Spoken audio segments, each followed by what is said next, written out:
राजा. सध्या तरी देशामध्ये आमच्याच हरिराज्य गाजत आहे. आमच्या विना पार्टी होऊ शकत नाही. 31ला तर आमचा वेगळा जयजयकार असतो. सध्याच्या परिस्थितीत तुमच्यासारखे सर्वसामान्य लोक आमचे टार्गेट आहेत.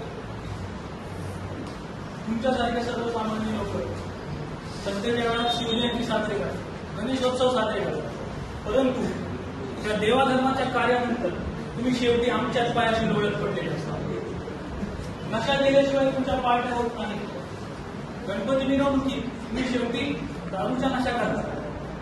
आणि जोपर्यंत हे सगळं चालू आहे तोपर्यंत गरबांच्या अंतापर्यंत आमचं कधी राज्य असेल. हे आहेत माझे सगळे सवंगडी.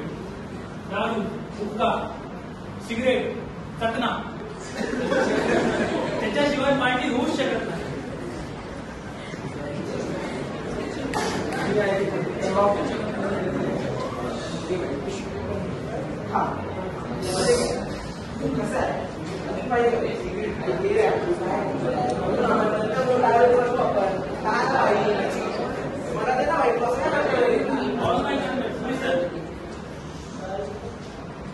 जोपर्यंत हे लोक आपल्या अधीन असतील तोपर्यंत आपण सरकार कोणी लुटू शकत नाही.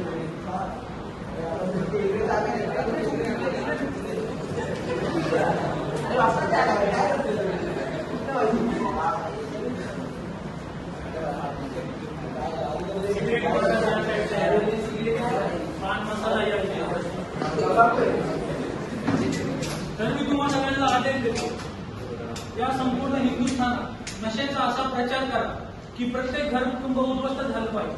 आपल्या मनगटात अशी ताकद आहे की आपण ठरवलं तर अखंड हिंदुस्थानचा मसामाटा करू शकतो.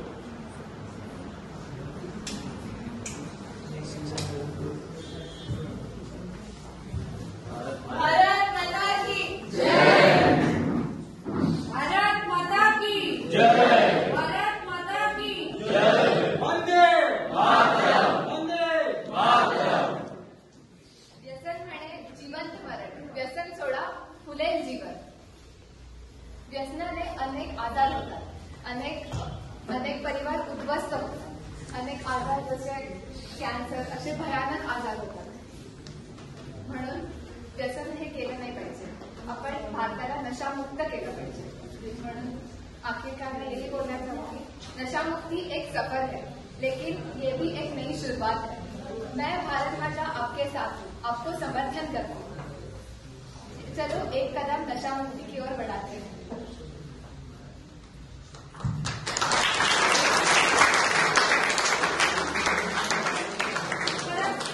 भारत माता तू खूप चांगलं सांगितलंस. अरे भारत माते, तुझं म्हणणं जे काय आहे ही गुरढोरं मानतात तर या माणसाला का नाही कळत आहे? गुरढोरं मानतात म्हणजे कळलं का तुम्हाला? तंबाखू अफूच्या शेतीत गुरं सुद्धा जात नाही. गुरं सगळीकडे फिरतात पण सर्टन किलोमीटर अंतरावर आल्यावर ते तिथे पुढचं स्टेपही टाकत नाहीत. अशी ही गुरं जनावरं यांना अक्कल आहे तर माणसाला का नाही? भारत माता तू खूप चांगलं सांगितलंस.